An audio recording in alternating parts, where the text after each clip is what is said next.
وَلُوطًا، اور ہم نے بھیجا تھا لوط کو، اذ قال لقومہ، جب کہ انہوں نے کہا تھا اپنی قوم سے، اتاتون الفاحشۃ وانتم تبصرون، کیا تم دیکھتے ہوئے فحش کا حرکت کا ارتکاب کرتے ہو؟ یعنی یہ بھی معلوم ہوتا ہے کہ ان کے ہاں یہ مسئلہ اس درجے گندگی کو پہنچ گیا تھا کہ علی الاعلان مجلس کے اندر یہ حرکتیں کرتے تھے۔ اَإِنَّكُمْ لَتَأْتُونَ الرِّجَالَ شَهْوَةً فِي دُونِ النِّسَاءِ، کیا تم مردوں کی طرف کا رخ کرتے ہو شہوت کے ساتھ عورتوں کو چھوڑ کر؟ بل انتم قوم تجہلون، لیکن تم تو واقعتاً یہ کہ بہت ہی جہالت میں مبتلا ہو چکے ہو۔ فما کان جواب قومہ، تو نہیں تھا اس کی قوم کا جواب، الا ان قالوا، مگر یہ کہ انہوں نے کہا، اخرجوا آل لوط من قریتکم، نکال باہر کرو لوط والوں کو، لوط کے گھر والوں کو اپنے شہر سے، انہم اناس یتطہرون، یہ تو بڑے پاک باز لوگ ہیں، بڑے طہارت اور بڑی پاکیزگی رکھنے والے لوگ ہیں۔ فانجیناہ واہلہ، تو ہم نے نجات دی اس کو اور اس کے گھر والوں کو، الا امرأتہ، سوائے اس کی بیوی کے، قدرناہا من الغابرین، یہ ہم نے مقرر کر دیا تھا کہ وہ پیچھے رہنے والوں میں ہوگی۔ وامطرنا علیہم مطرا، اور ہم نے ان پر ایک بارش برسائی، فساء مطر المنذرین، تو بہت ہی بری بارش تھی وہ کہ جو ان لوگوں پر برسائی گئی کہ جن کو خبردار کر دیا گیا تھا۔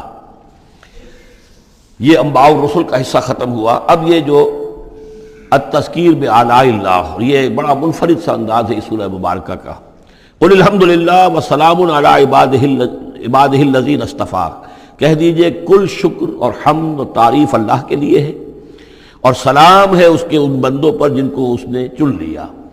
ان اللہ اصطفیٰ آدم و نوحا علی ابراہیم و علی عمران علی العالمین، یعنی تمام رسول جو چنے ہوئے، انبیاء چنے ہوئے ہیں، ان سب پر سلام۔ اللہ خیر عما یشرکون، کیا اللہ بہتر ہے، سوچو غور کرو، یا یہ جن کو انہوں نے شریک کیا ہوا ہے؟ یہ چھوٹے معبود خود بھی مانتے ہیں چھوٹے ہیں، خود بھی مانتے ہیں کہ ان کے پاس کوئی اختیار نہیں ہے سوائے اس کے جو اللہ نے دیا ہے، خود بھی مانتے ہیں کہ جو اختیار ہے اس کا بھی مالک اللہ ہی ہے، تو پھر یہ کہ یہ کیا ان میں کون سی یہ نسبت ہے؟ امن خلق السماوات والارض وانزل لكم من السماء ماء فانبتنا به حدائق ذات بہجہ ما كان لكم ان تنبتوا شجرها اإله مع الله بل هم قوم یعدلون۔ یہ بڑا سوالیہ انداز ہے، سرچنگ کوسچنز کے انداز میں۔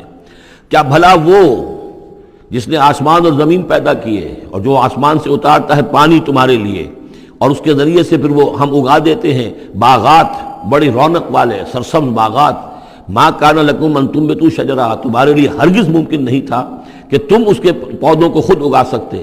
یہ وہی بات ہے جو اقبال نے کہی ہے کہ پالتا ہے بیج کو مٹی کی تاریکی میں کون ہے جو یہ سارے کام کر رہا ہے؟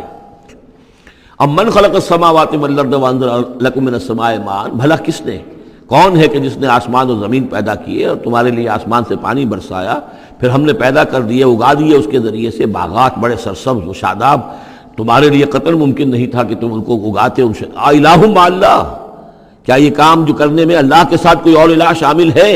بل ہم قوم یعدلون، بلکہ یہ لوگ جو ہیں انحراف کر رہے ہیں حق سے۔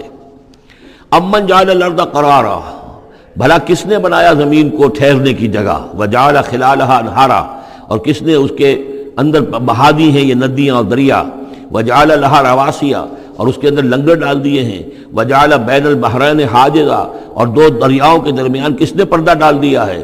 الہ مع اللہ، کیا اللہ کے ساتھ کوئی اور الہ بھی ہے جو اس میں شریک ہو؟ بل اکثرہم لا یعلمون، لیکن ان کی اکثریت اس کا علم نہیں رکھتی۔ ظاہر بات ہے اس کا جواب ان کے پاس یہی ہوتا تھا کہ اللہ کے سوا اور کوئی نہیں ہے، اس کو سمجھ لینا چاہیے۔ اس لیے کہ جو مخاطب تھے ان کے نظریات کیا تھے، ان کے عقائد کیا تھے، ان کا موقف کیا تھا، اس کو جاننا بہت ضروری ہے۔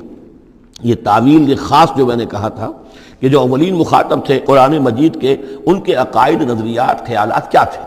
وہ اللہ کو مانتے تھے، یہ مانتے تھے خالق وہی ہے، البتہ اس کے کچھ بڑے لاڈلے ہیں، چہیتے ہیں، محبوب ہیں، مقربین بارگاہ ہیں، وہ کچھ سفارش کرنے والے ہیں، بس اس سے زائد ان کا شرک نہیں تھا۔ امن یجیب المضطر اذا دعاہ، بھلا کون ہے وہ کہ جو کسی شخص کو جو تکلیف کے اندر ہے، اضطرار میں ہے، اس کی دعا کو سنتا ہے، اذا دعاہ ویکشف السوء، اور اس سے برائی کو دور کر دیتا ہے، تکلیف کو رفع کر دیتا ہے، وَيَجْعَلُكُمْ خُلَفَاءَ الْأَرْضِ، اور وہی ہے کہ جو زمین میں تمہیں جانشین بناتا ہے، ایک نسل کے بعد دوسری، دوسری کے بعد تیسری۔ الہ مع اللہ، کیا اللہ کے ساتھ کوئی اور الہ بھی ہے اس کام کے اندر شریک؟ قلیلا ما تذکرون، بہت کم نصیحت ہے اور بہت کم ہی توجہ ہے جو تم کرتے ہو۔ امن یہدیکم فی ظلمات البر والبحر، بھلا کون ہے وہ کہ جو تمہیں راستہ دکھاتا ہے اندھیروں میں، جنگل کے اندر بھی، بر میں بھی، خشکی میں بھی اور سمندر میں بھی۔ وَمَن يُرْسِلُ الرِّيَاحَ بُشْرًا بَيْنَ يَدَيْ رَحْمَتِهِ، اور وہ کون ہے کہ جو بھیجتا ہے ہواؤں کو بشارت دیتے ہوئے اپنی رحمت کے آگے آگے، باران رحمت کے آگے آگے ٹھنڈی ہوا کے جھونکے آتے ہیں۔ اِلٰہٌ مع اللہ، کیا اللہ کے ساتھ کوئی اور الہ؟ تعالی عما یشرکون، بہت بلند و بالا ہے وہ جس سے جو شرک یہ کر رہے ہیں۔ امن یبدأ الخلق ثم یعیدہ، بھلا کون ہے وہ جو ابتدا میں پیدا کرتا ہے خلق کو پھر وہی اس کو دہرائے گا یا اس کا اعادہ کرتا ہے۔ وَمَن يَرْزُقُكُم مِّنَ السَّمَاءِ وَالْأَرْضِ، اور کون ہے کہ جو تمہیں رزق پہنچا رہا ہے آسمان سے بھی اور زمین سے بھی، آسمان سے پانی برستا ہے اور زمین سے پھر وہ تمہارے لیے رزق جو ہے نباتاتی وہ نکل آتا ہے۔ اِلٰہٌ مع اللہ، کیا اللہ کے ساتھ کوئی اور الہ بھی؟ قُلْ هَاتُوا بُرْهَانَكُمْ إِن كُنتُمْ صَادِقِينَ، کہیے ان سے لاؤ اپنی دلیل، سند لاؤ، برہان لاؤ اگر تم سچے ہو۔ قُلْ لَا يَعْلَمُ مَن فِي السَّمَاوَاتِ وَالْأَرْضِ الْغَيْبَ إِلَّا اللَّهُ، کہہ دیجئے کوئی نہیں اللہ کے سوا جو آسمانوں اور زمین کا غیب جانتا ہو۔ وَمَا يَشْعُرُونَ أَيَّانَ يُبْعَثُونَ، اور انہیں تو یہ بھی معلوم نہیں ہے کہ انہیں کب اٹھایا جائے گا۔ یعنی جو فوت ہو چکے ہیں، چاہے وہ اولیاء اللہ ہیں چاہے کوئی اور ہیں، اب وہ فوت ہو چکے ہیں، عالم برزخ میں ہیں، انہیں یہ بھی معلوم نہیں ہے کہ اٹھایا کب جائے گا۔